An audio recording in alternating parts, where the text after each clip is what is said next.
Good afternoon and welcome to the January 2022 ICIT Cyber Legislation and Federal Initiatives webcast. My name is Drew Spaniel and I'm the lead researcher here at ICIT. If this is your first time joining us or if you're unfamiliar with ICIT, we are a nonprofit 501c3 vendor agnostic nonpartisan think tank.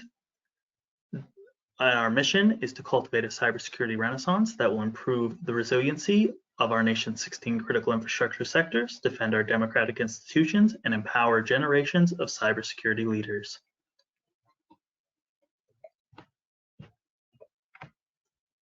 You can engage with ICIT via our events, such as this webcast, or fingers crossed, eventually our in-person events that hopefully will return, but please stay safe, everyone. Via our newsletter. Many of you probably receive our e-blast, but if you do not receive our e-blast and you would like to, please sign up on our website. Via social networks such as LinkedIn, and via our website at icitech.org.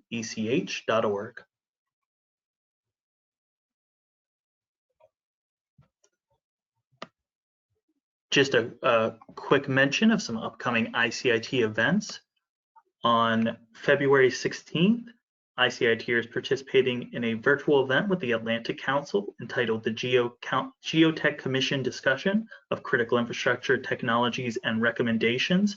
Please join us for an interactive discussion on critical infrastructure technologies and the bipartisan recommendations on the Commission on the geopolitical impacts of new technologies and data. On February 24th, we are hosting a virtual event entitled Level Up, Using Gamification to Prepare Tomorrow's Workforce. In this ICIT virtual briefing, cybersecurity gamification experts will discuss their success in using tools such as gamification to combat the talent and knowledge shortage within the cybersecurity space, and they will provide their recommendations for leaders looking to maximize these powerful methods of learning. At the end of the briefing, leaders will have a strategic understanding of how they can leverage gamification in their current and future workforce to help improve things such as cybersecurity and cyber hygiene retention, raise awareness of threats, detect insider threats, and otherwise, have a little more interesting way of learning some best practices. Finally, for those of you that are yearning for in-person events, on April 6th in Pentagon City, ICIT is hosting Playing to Win, Using Strategy to Create Your Cybersecurity Battle Plan. The Institute for Critical Infrastructure Technology is hosting this event in partnership with MFGS Inc.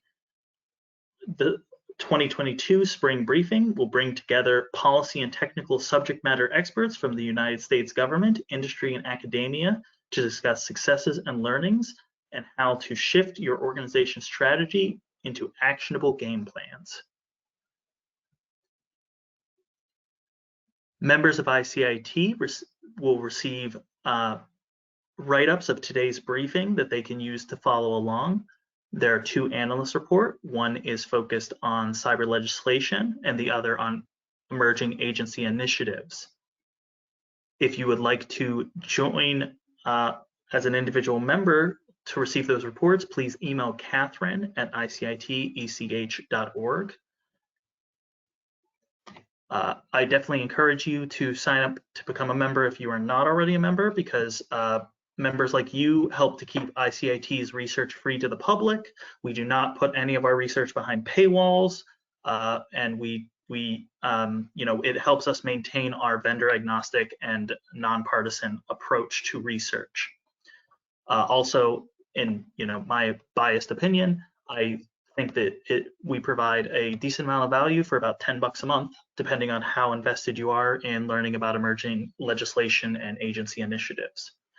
Each of the reports usually, each month we usually add anywhere from 16 to 20 pages to each of these reports, and some of that content is very detailed. We also provide sourcing links for the agency initiatives and a link to the specific bill for the legislation. Also, we read a lot of legislation so that you don't have to. Moving into today's briefing. Here are a few examples of what the reports look like on the inside. As you can see, this is an example of the federal agency report. There's a write-up of an initiative with some hyperlinks to either some news articles or some source materials, or in the case of if it's like a ROI, it would go straight to the particular place where you would apply. Moving into today's briefing, we have 11 agency initiatives that we are going to discuss. Today we'll be discussing the January agency initiatives only. For the legislative side, though, we will be discussing December and January, as we were on a holiday hiatus last month, and I hope many of you had a great holiday season. So jumping right in, CISA has released their finalized IPv6 considerations for TIC 3.0 guidance. The document provides security considerations related to the implementation of the Trusted Internet Connection, or TIC 3.0, as federal agencies transition to IPv6.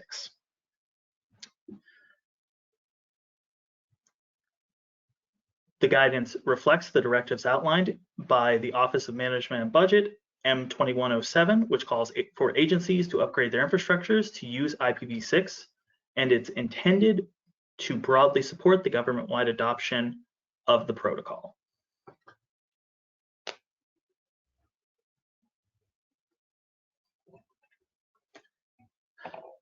CISA is actively working to help states strengthen their cybersecurity efforts by setting up a 50-state network of federal cybersecurity coordinators. 42 of those advisors have been appointed or in the approval process, while the remaining 8 states still need federal level coordinators to be nominated. The coordinators are allocated with resources to help organizations develop their incident response plans, their cybersecurity strategies. They provide workshops for state, local, tribal, and territorial partners to raise awareness of cybersecurity best practices.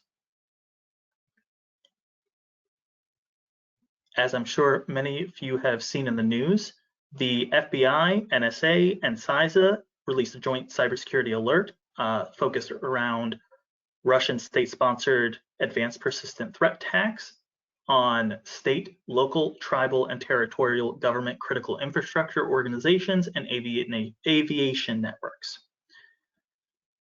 The agencies listed commonly exploited vulnerabilities that were utilized by Russian APTs, such as exploits in FortiGate VPNs, Cisco routers, Oracle WebLogic servers, Microsoft Exchange servers, and other commonly deployed solutions. The alert also stated that Russian state-sponsored hackers had compromised third-party infrastructure, including cloud environments, third-party software, and developed custom malware for their campaigns. Additionally, they demonstrated their ability to maintain long-time persistence without detection by utilizing stolen but legitimate credentials.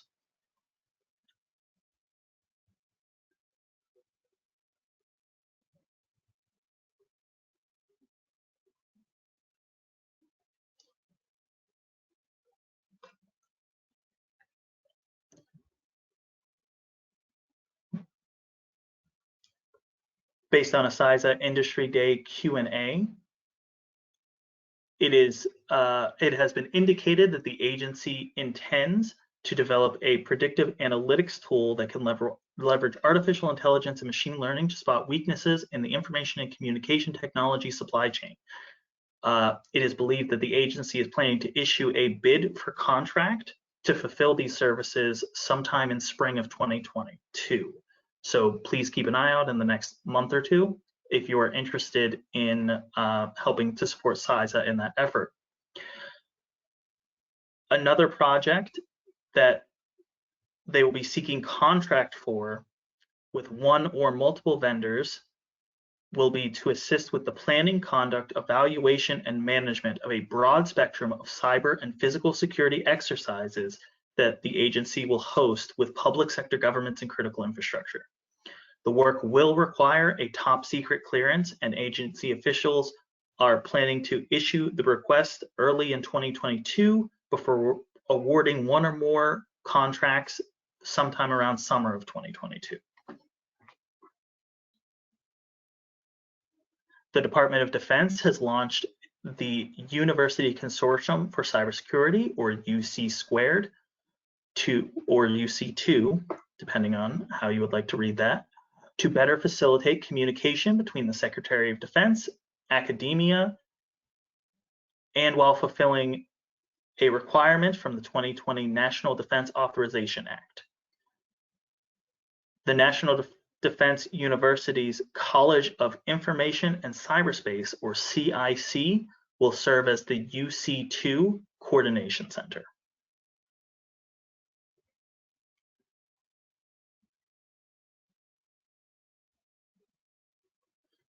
The GAO found in their investigation that federal agencies were inconsistent in implementing cybersecurity requirements under FISMA.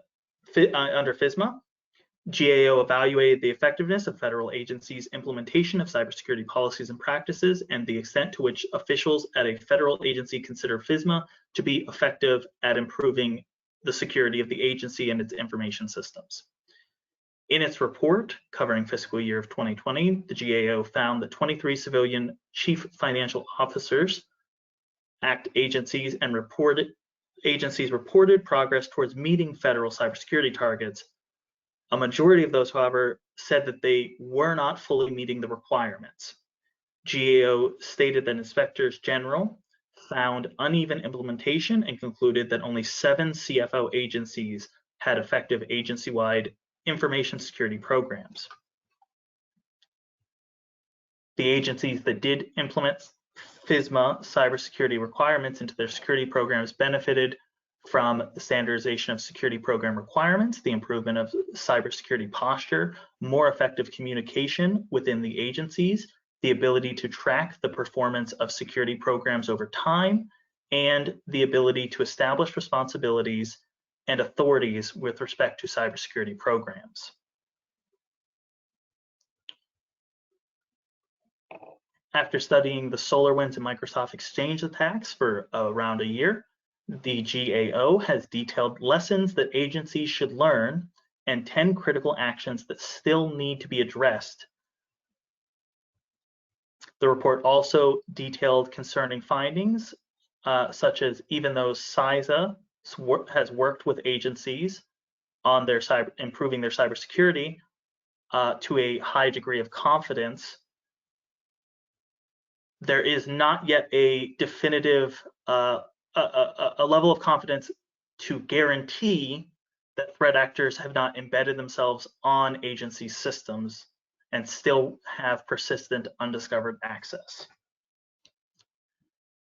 GAO said in the report that implementation of President Biden's executive order will help to speed efforts of evidence collecting and data sharing, but noted that there are still critical actions needed to address the establishment of a comprehensive cybersecurity strategy and performing effective oversight, secure federal systems and information, and protect critical cyber infrastructure, especially those that deal with privacy and sensitive data. Of the agencies evaluated, 6 did not have enough information and data to ascertain what happened on their networks. To establish a comprehensive cybersecurity strategy and perform more effective oversight, GAO suggests they develop a more comprehensive federal strategy for both national security and global cyberspace. They mitigate global supply chain risks, address the cyber workforce shortfall and cyber workforce challenges, and ensure that security is built into emerging technologies like the Internet of Things devices and AI.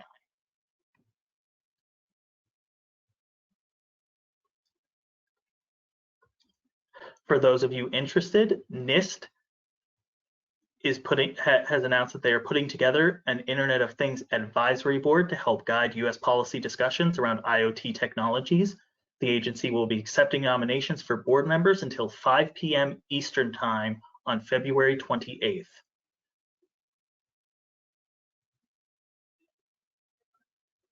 NIST is seeking public comment on its recently released draft report that defines open banking and provides details about its functions, enablers, cybersecurity, and privacy-related issues.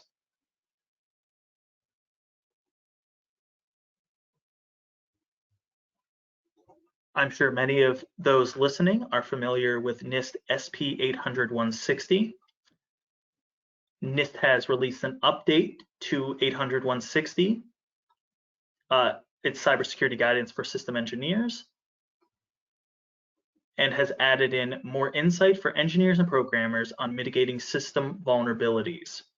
The guidance, entitled Engineering Trustworthy Secure Systems, is a resource for computer engineers and other professionals on the programming side of cybersecurity efforts, and it stems from President Biden's 2021 Cyber Executive Order to boost the federal government's cyber posture in the wake of several large-scale attacks on critical infrastructure.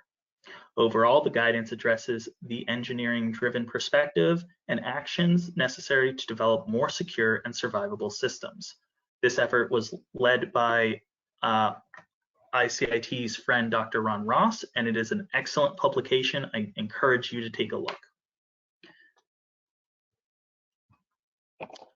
Finally, on our updates this month for agency initiatives, President Biden has signed a memorandum that mandates baseline cybersecurity practices and standards, such as two-factor authentication, the use of encryption for national security systems, which include those at the Department of Defense and intelligence agencies, as well as the federal contractors that support them. It effectively aligns the cybersecurity standards imposed on national security agencies with those previously established for civilian agencies under Executive Order 14028, the Improving the Nation's Cybersecurity, that President Biden signed last May. Affected agencies will soon be expected to implement the various cybersecurity protocols, including using certain cloud technologies and software that can detect security problems on a network. Moving on, we are currently in the 117th session of Congress, which ran from January 3rd of last year until January 3rd of next year. So we are right in the middle or a little bit past. Any bills not enacted by January 3rd of next year, though, will be cleared. Annually, Congress considers between 5,000 and 10,000 bills and resolutions, with an estimated 7% becoming law. For cybersecurity legislation in the 116th Congress, we measured the amount enacted to be around 2.7%. Currently, there are 11,566 bills introduced to the 116th Congress, and we are currently tracking 198 bills that are focused on cybersecurity or critical infrastructure technologies tangential to cybersecurity. Of those, those make around 1.7% of the total bills introduced to the 117th Congress, and of those, we found that around 30 cybersecurity bills were enacted in 2021, which is actually a reasonably high rate. That's 15% of the bills introduced for cybersecurity bills specifically. However, only 4 of those were enacted in their entirety and signed into law by President. 26 of those bills were enacted through incorporation into other bills, and in a nonpartisan sense, compromises were made, I'm sure, on both sides regarding some of what was entailed in those. At this point, I would also like to mention that,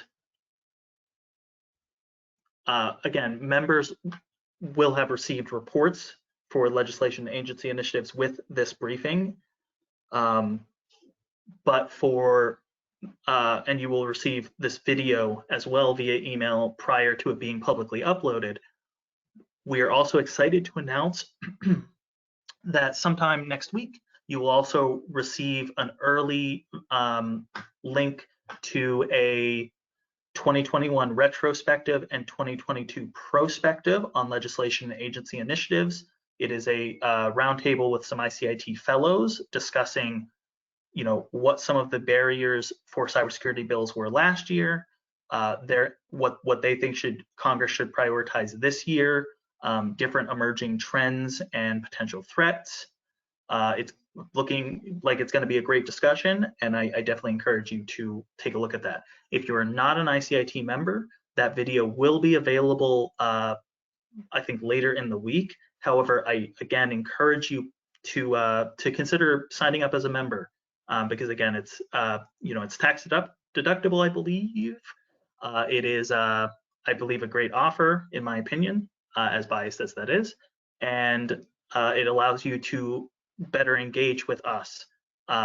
So if you have input on what you would like to see in upcoming briefings and things like that, this is one of the ways that you can start communicating some of those ideas to us.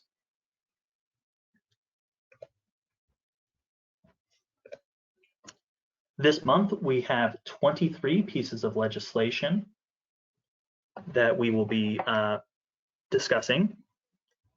Of those, 1 was enacted into law, 19 remain stuck at an undetermined state, let's say, some of which is due to partisanship. We are going to cover all bills from a nonpartisan and objective stance as best as we can. There will be 1 or 2 instances where language to describe the aim of a bill was provided by the author of the bill. I leave it to your judgment to discern when. I think that you'll be able to tell when that is the case. But please note that ICIT is a nonpartisan organization that encourages bipartisan cooperation, and it is not our objective to take a stance on any bill, one side or the other. As you can see on the graph on the left of your screen, the majority of bills this month that we'll be discussing were actually focused on the cyber workforce, while there was a pretty close runner-up between utilities, most of which I believe are focused around mobile network security, and in Homeland Security, most of which was focused around different amendments to the Homeland Security Act.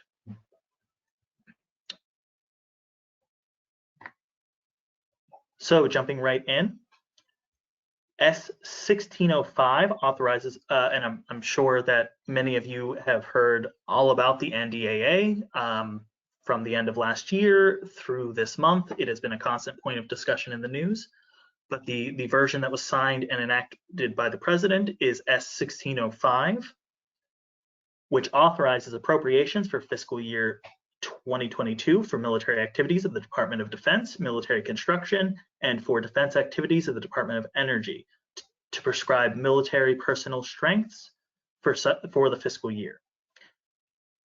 In our evaluation of the bill, we found that many of the provisions prescribed focus on cybersecurity. We found that in the 910 pages, there are 600 mentions of cybersecurity specifically, and many of those are not just passing glances, they are recommendations for different initiatives and assessments, some of which I believe will be, at least on paper, is supposed to be enacted by March of 2022. I'm not sure if that target will be met or not. Some of the notable provisions of the bill include assessment on how extreme weather and cyber attacks can disrupt critical infrastructure, a report on how the CMMC 2.0 will affect small businesses, the codification of cybersecurity definitions and terminology for matters related to cyber operations and defensive capabilities, a comprehensive analysis of United States offensive and defensive cyber capabilities, improvements to cyber data management, a vulnerability assessment from CISA on federal government infrastructure, efforts to improve federal cybersecurity and resiliency broadly speaking, and a country-specific access strategies and cyber warfighting architectures to combat advanced persistent threats from Russia, China, Korea, and Iran.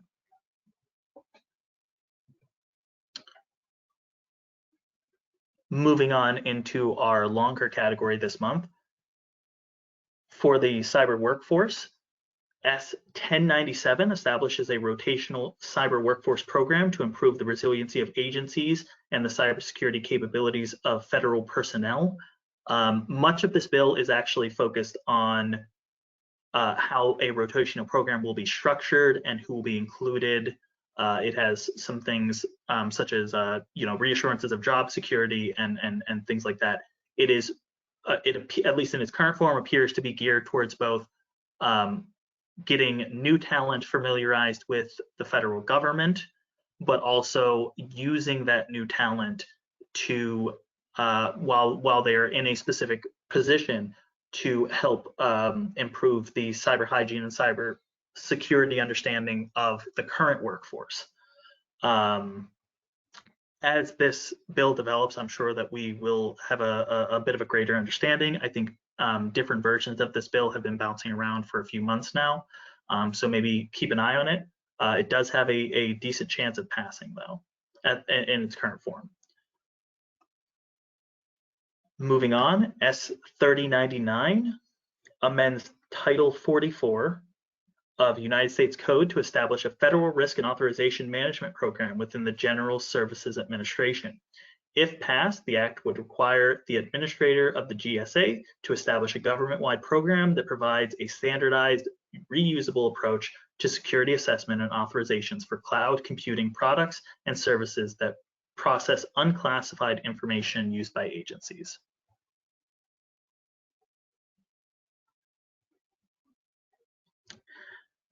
S996 awards grants to institutions of higher education that train students to participate in the telecommunications workforce.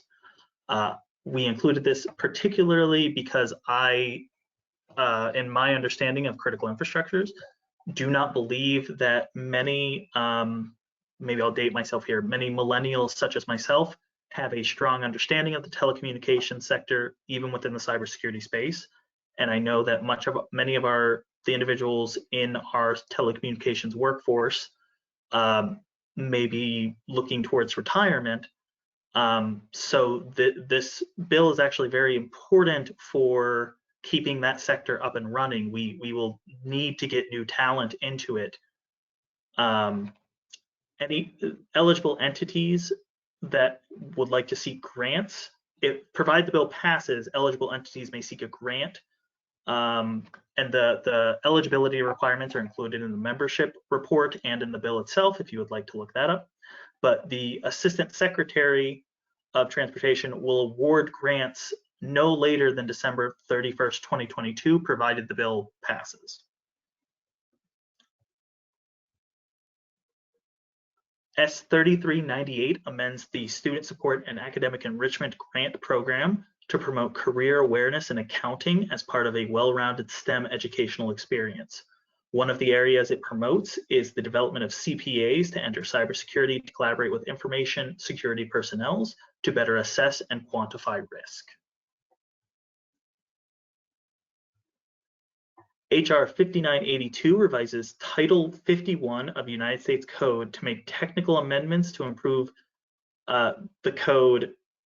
Section 2 of the bill amends Chapter 499 of Title 51 to include programs that support STEM education, such as the establishment of the Office of STEM Engagement that is tasked with improving on inclusivity and recruitment into cybersecurity and education programs. HR 6104 promotes federal internships and fellowships to promote the next generation of our cyber workforce. HR 6197 requires a feasibility study regarding the establishment of a designated DoD Central Program Office that would be responsible for overseeing all academic engagement programs that are focused on creating cyber talent opportunities across the department.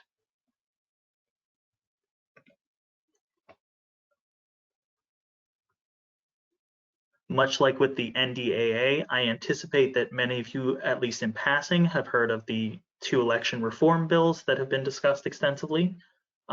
We are going to keep our discussion of this as nonpartisan as possible. HR 5314, according to the description, is designed to check presidential abuses, abuse of presidential power by restoring checks and balances and accountability and transparency in government and defending elections against foreign interference. More specifically, Section 1701 of the bill amends Section 311 of the Federal Election Campaign Act of 1971 to require the FEC to issue cybersecurity guidance and best practices for political campaigns. So anyone running for office, to make sure that their operations are secure. Section 2401 tasks the Attorney General with the establishment of a task force that would be led by the head of the Civil Rights Division of the Department of Justice for the purposes of studying threats or acts of violence against the people responsible, threats or acts of violence against the people responsible for ensuring the integrity of federal and state elections and their families. It would also provide expertise and resources for the identification, investigation, and prosecutions of persons or groups who may make threats or act on those threats. And it may make referrals for criminal prosecutions. The task force would include representations from the FBI, the United States Marshal Service, CISA, state and local prosecutors and election officials, the Election Assistance Commission, and other election official associations.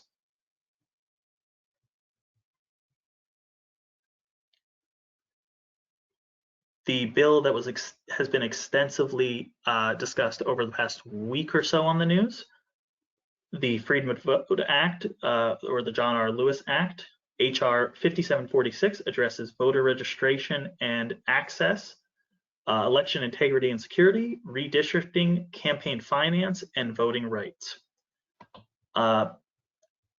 Again, this is a very long bill, so we have some highlights. If you are more interested in the specifics of the bill or what forms it will take in the future, I'm sure we will be discussing this bill for quite some time if it passes, until it passes, or until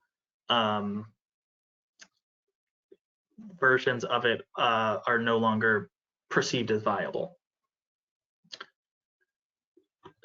In this case of HR 5746, though, the bill includes an expansion of automatic and same-day voter registration, an expansion of voter access by increasing the availability of vote by mail and early voting efforts, limits on efforts to remove voters from voter rolls, an establishing Election Day as a federal holiday, establishing certain federal criminal offenses related to voting, such as interference with poll workers or with people who are helping to register others to vote, setting provisions related to election security, including requiring states to conduct post-election audits of federal election systems, increasing the cybersecurity requirements of ballot marking devices, outlining criteria for congressional redistricting and generally prohibiting mid-decade redistricting, addressing campaign finance, including the expansion of prohibition on campaign spending by foreign nationals,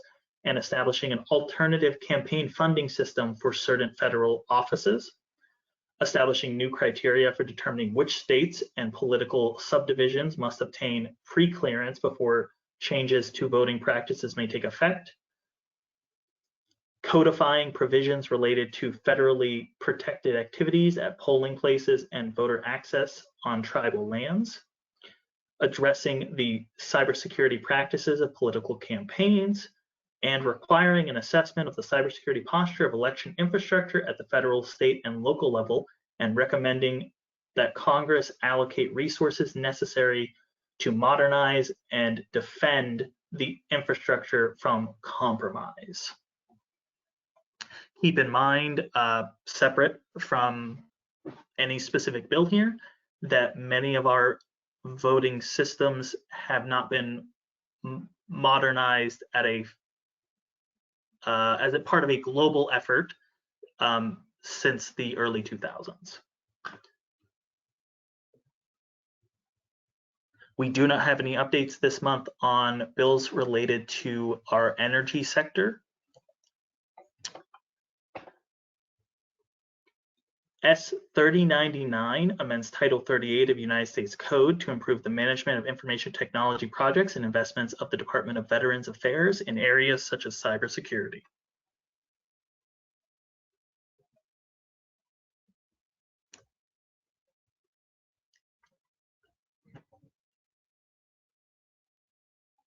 HR 4977 and S 2629 are both the Better Cybercrime Metrics Act. It's the Senate and the House version, both of which task the Attorney General to establish a category in the National Incident-Based Reporting System or any successor system for the collection of cybercrime and cyber-enabled crime reports from federal, state, and local offices. They also ask the Director of the Bureau of Justice Statistics, in coordination with the Director of the Bureau of the Census, to include questions relating to cybercrime victimization in the National Crime Victimization Survey.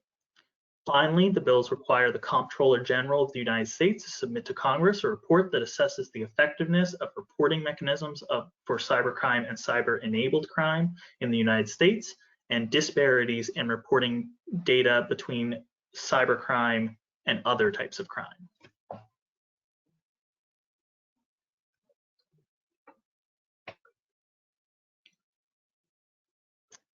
S 3488 aims to counter the aggression of Russia against Ukraine and Eastern European allies, to expedite security assistance to Ukraine, and to bolster Ukraine's defensive capabilities, to impose sanctions relating to the actions of Russia with respect to Ukraine.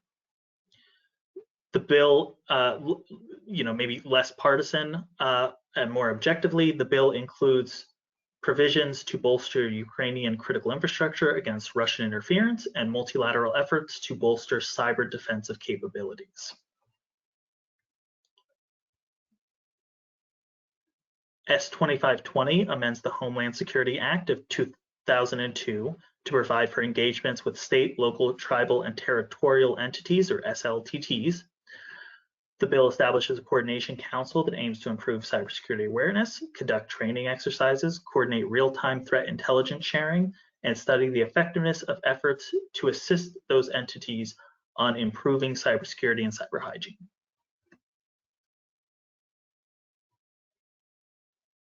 HR 6387 amends the Homeland Security Act of 2002 to establish a coordinating council in the Department of Homeland Security to coordinate practicable activities, plans, and policies that would enhance the security of an early childhood education program or K through 12 institution against acts of cyber or physical terrorism. So essentially, we do know that some schools have been victimized already by physical threats, but this bill intends to set up a council that would discuss how do we prevent cyber threats.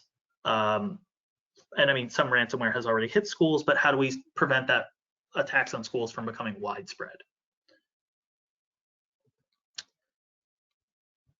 We do not have any updates in the privacy space for this month.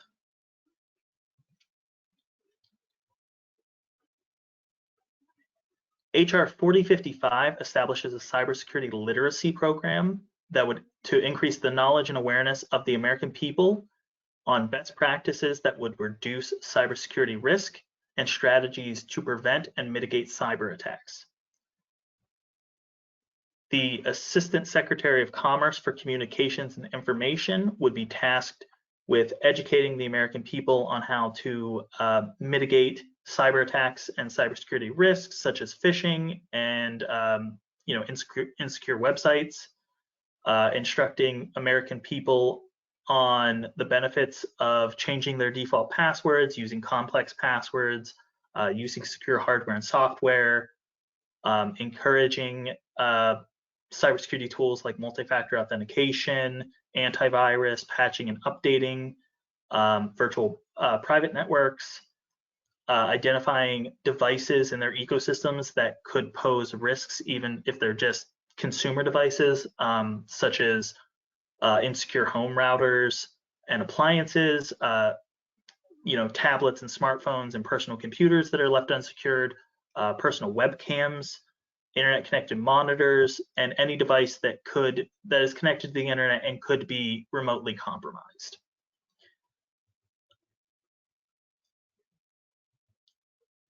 Overall, this is maybe a grounds up effort to nationally improve cybersecurity and cyber resiliency awareness and maybe passive practice. And I think it's maybe something that we need to be discussing a little bit more.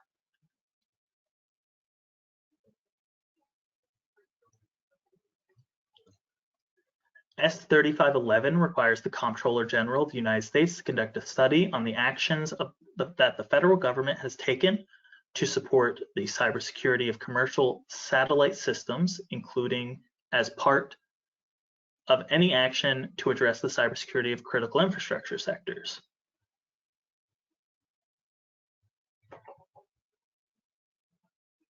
HR 6157 requires the Secretary of State to implement a strategy to reduce reliance on concentrated supply chains for critical goods. The industry deemed critical for national security or economic security of the United States, according to the definition set by the bill, would include areas such as artificial intelligence, machine learning, autonomy, and related advances, high performance computing, semiconductors, and advanced computer hardware and software, quantum information, science and technology, robotics, automation, and advanced manufacturing, natural and anthropogenic disaster prevention and mitigation, advanced communication technology, including optical transmission components, biotechnology, medical technology, genomics, and synthetic biology, data storage, management, and distribution ledger technologies, and cybersecurity, including biometrics, advanced energy and industrial efficacy technologies, such as batteries and nuclear technologies, and advanced material science, including composites and 2D materials and equipment, such as aerospace grade metals and specific manufacturing chemicals. Finally, our last category this month, for HR 2685, directs the Assistant Secretary of Commerce for Communications and Information in consultation with DHS to submit to the Committee of Energy and Commerce of the House and the Committee on Commerce, Science, and Transportation of the Senate a report examining the cybersecurity of mobile service networks and the vulnerability of such networks and mobile devices to cyber attacks and adversarial surveillance.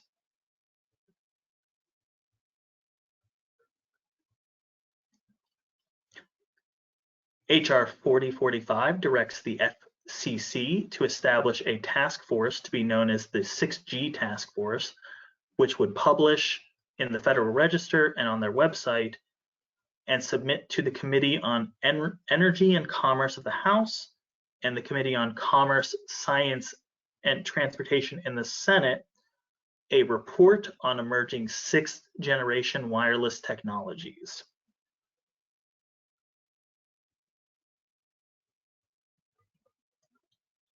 S3451 amends section 41001-6A of the FAST Act to include the following as potential areas of investment and study to improve the resiliency of the transportation sector.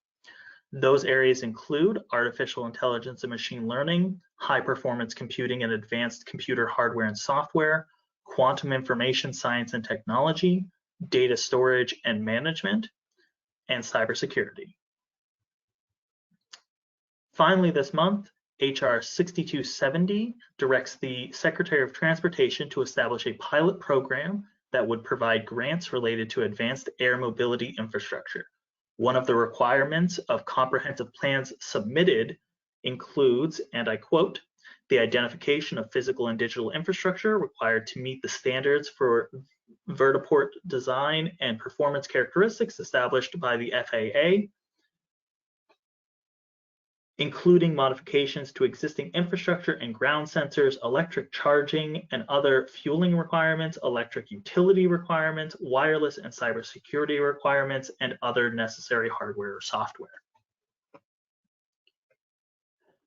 Thank you very much for watching this webcast. This concludes the ICIT January 2022 Cyber Legislation and Federal Initiatives webcast. Please keep an eye out for our upcoming roundtable discussion on a 2021 legislative retrospective and 2022 prospective. Have a great week.